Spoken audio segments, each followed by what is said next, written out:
Lend me your ears. The L Podcast.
Welcome back to another episode of the L Podcast. I am super excited to be here once more with you talking about these very, very serious topics. They are super important on this platform to discuss.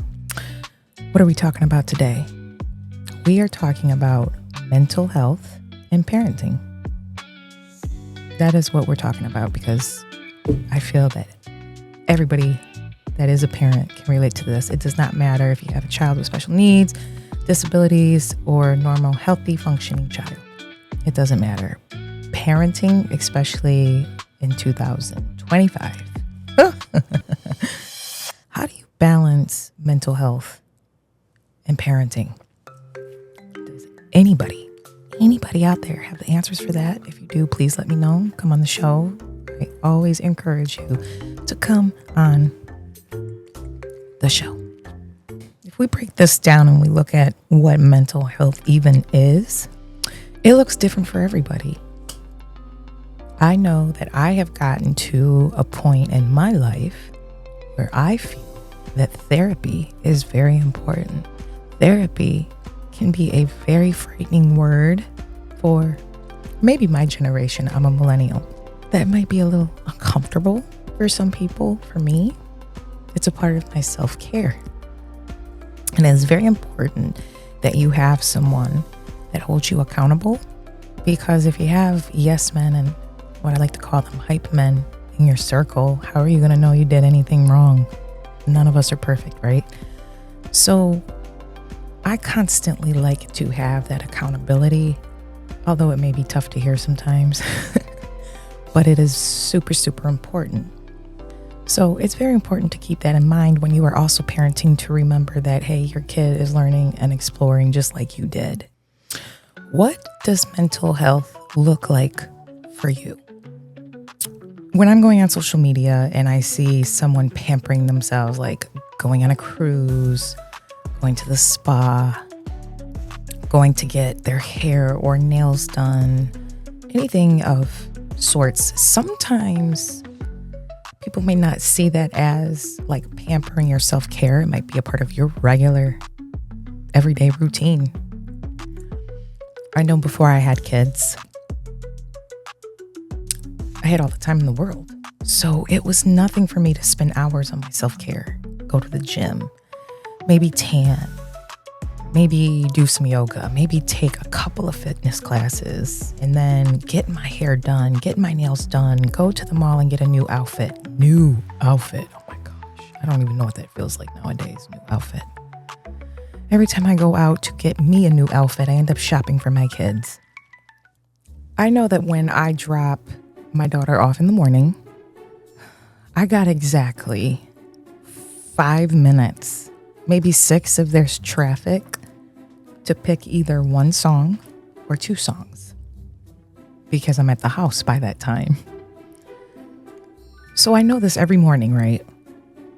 And I take Legend, my golden retriever, I take him with me everywhere I can. My son, who has ASD 3, profound autism, he was bought for my son, but I feel like he's my emotional support animal. It gets me through everything. That is mental health for me. That is self-care for me. Making music has saved me in so many ways. So self-care for me looks like playing music, playing an instrument, even if I'm not good at it. But I prefer the piano because that's what I'm familiar with. It kind of led me to making the videos that I make today on my content. It's fun to me. I feel like a kid. How do we know what the difference is between self-care and production time? Let me explain to you what production time is. That is your time to be productive. Whether you're cleaning, creating, brainstorming, solving a problem, production time. So how do we know what is self-care and production time? Because for a very long time, I thought being productive was self-care. No, they're actually two different things. You could you could associate the two, but I have a very technical brain and I like to be very exact and very precise. I used to spend my free moments being productive, which I thought was self-care. Understanding that self-care is unwinding, giving yourself time to allow that pause in your brain production, your brain activity, whether it's throughout the day, whether it's during sleep. So instead of teaching my brain how to take breaks, I'm actually doing the opposite. I'm teaching my brain to stay in motor mode so it never shuts off. So how can you expect your brain to just know how to do something on the first try? It is important that your brain function understands how to take breaks. And if you don't know how to do that, you're not going to train yourself. You're not going to know, and you're going to have burnouts or crash outs every other day. And that can be very, very dangerous, and that can start other mental health issues too. I used to mistake the feeling of accomplishing goals as self-care. That still requires a lot of thinking. That requires a lot of brain activity. So we're trying to do the opposite. We're trying to actually relax and decompress. It's called a mental break because you literally need to give your mental a break. That means just shutting everything off. If you don't get very many moments of silence, like a girl over here, a quiet car ride can be a very uncomfortable feeling. There have been so many times in life where I've either been at work, I've been in a conversation, I've been at my kids' school activities to where I am just run on sentences like I've had 7 cups of coffee, and I don't realize it until the person I'm talking to has this look of, I'm trying to read everything that's coming out of your mouth, and will you just slow down? It's been a learning process for me to understand this about myself. So sometimes we're not aware of this until, we have communication or interaction with other people that do know how to take breaks.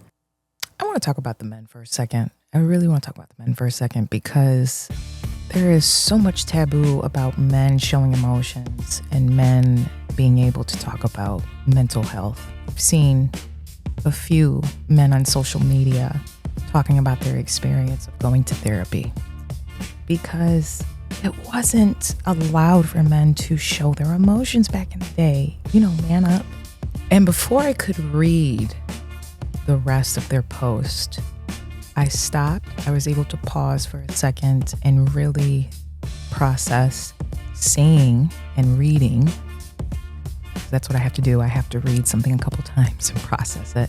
And that's why it is super important for me on this podcast to bridge that gap between my generation, the newer generation, of talking about mental health and being able to discuss this without either side having to feel like they're being misunderstood. One side is being too sensitive, the other side is not being sensitive enough, and these are very real things. That's why mental health looks different for everybody. I want to get into the males part of this. I want to hear from you guys. I want to hear from the men. What have you guys experienced as far as mental health? Do you believe in it? Do you not believe in it? I want to hear what mental health is to you.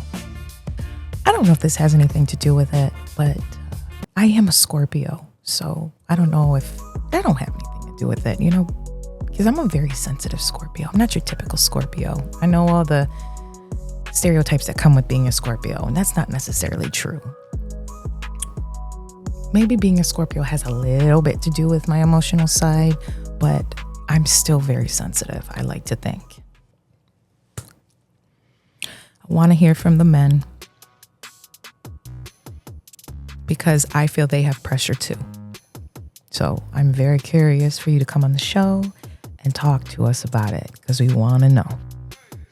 Are you aware of your own mental health? So do you know your signs? Do you know how to regulate yourself? Do you know when your mental health is declining? That is another hard part to figure out. Because how do we know if we don't educate ourselves or we've never been talked to about this? This wasn't up for discussion. This is new to me. I just started my mental health journey, I want to say in 2018.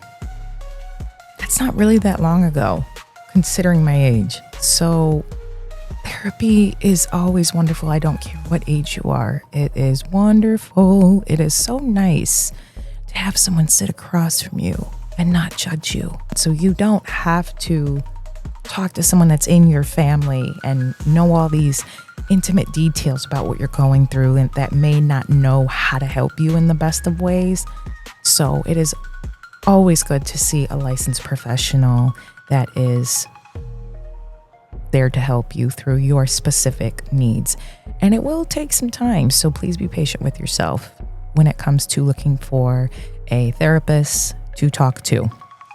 I had to go through a few to figure out what worked for me. And it was a daunting task. Some worked out, some didn't. Made me want to give up. But it's wonderful. It's like going to church. It brings me peace. So I encourage you, if you are afraid or uncomfortable, please don't. It's a whole new world out there waiting for you, just to help you. They're just waiting to support you. So I sound like one of those help commercials, but hey, I am all for it. When my mental health is declining is I push harder.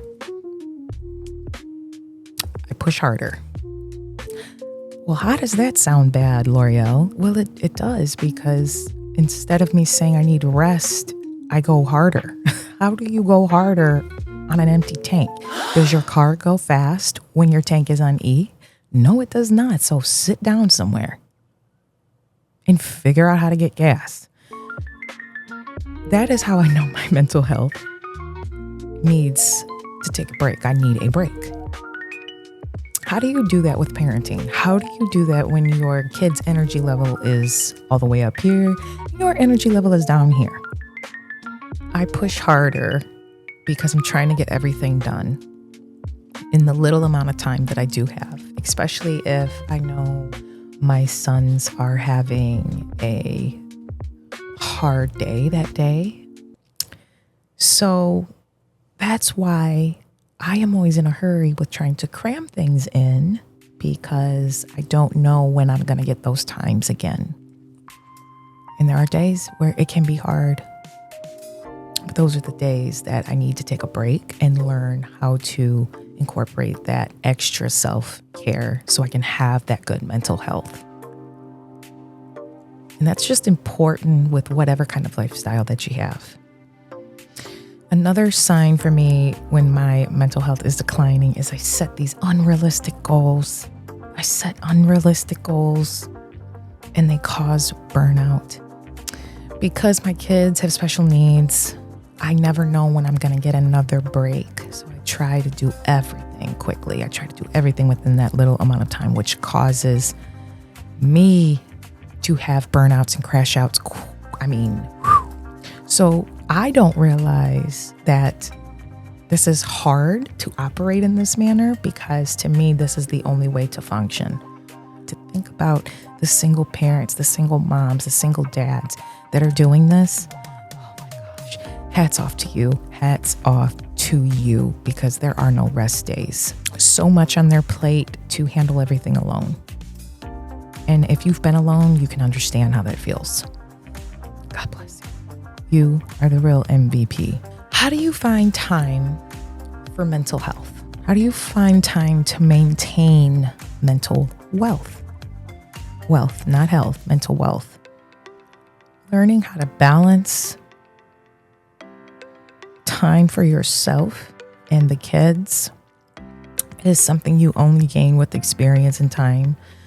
I know that there was a really deep feeling of guilt for me when it came to self-care, and still sometimes it does, because I'm so used to being there for the boys. I'm so used to being there and focusing on them, worrying about them 24/7, that it's hard to focus on myself, because I feel like it's selfish. I need to be focused on the kids, but how can I be there for the kids if I don't even know how to take care of myself? That's just the basic. That's the easiest thing.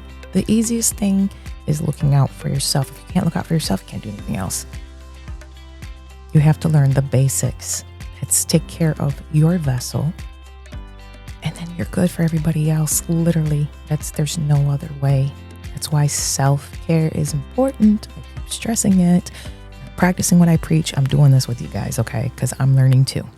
The last 3 years is learning that balance of socializing, self-care time, and being a parent. You would think that would be easy, but it's really not. It's not. Disability or not, it's not. Some people are very blessed and fortunate to have a very large family or a very large support system. Can't imagine being a child growing up in this era. I can't. Error. It's an error. This whole era is an error. So what happens if your life is not set up to have breaks like maybe others do? Sometimes you have to just do what you can with what you have. You have to just do what you can with what you have. You cannot compare yourself to others, because everybody has a different hand, different experiences, different DNA, different wiring, different everything. There's not one human being that's ever been born that has been the same. Car rides, that's my time to handle my business, handle my phone calls, and get that decompression that I need throughout the day to handle the next obstacle or the next task. Believe it or not, you need the silence sometimes. Like, I make jokes when I talk about, oh, it's too quiet in here, what's going on? That lets me know I am moving really fast and I need to slow down. Because being quiet, being in tune, allowing your energy to refocus and to recharge, that's important. You can't do that in traffic. Like, think about how traffic makes you feel, okay? I'm going to talk about myself in traffic. I get road rage. Traffic and unpolite, rude drivers, I think, are one of my biggest pet peeves. Ill-mannered drivers. I'm the type, I'll let you out. Always, I use my manners. I don't like being cut off. I don't know about you folks, but I don't like being cut off. I really like to let the driver know when I'm driving and I speed past them that I'm pissed off. Sometimes you can't do that, because there have been incidents where people follow you home and I just don't know if that person's crazier than I am. So sometimes it's hard, but you have to practice moments like that of being mindful and knowing it's a moment and it's going to pass. And I use road rage as an example because that is my time to relax. So traffic, everybody's in a hurry, right? Everybody's trying to get in front of everybody. It's kind of what your brain is doing when you don't take breaks. It's important to take a breath and to really get that silence around you so you can decompress. And you got to figure out how you can incorporate that. If it's 15 minutes in the morning, if you got to get up earlier than the kids, if you got to go sit in the bathroom on the toilet for 10 minutes and just sit there, that's your moment. You need mental breaks. They're super important, especially if you're raising little ones. You have to be okay in order for them to be okay. Therapy is key. Therapy is key. Self-awareness is a skill. It is something that must be practiced. You want to come on the show. You want to talk about mental health. You want to talk about your journey, what you've experienced, what you want to share with us. DM me at thelcatalog@gmail.com. DM me on any of my social media platforms, and we will get you on the show. Once again, I am L'Oreal. Thank you for listening to the L Podcast, and I will see you in the next episode.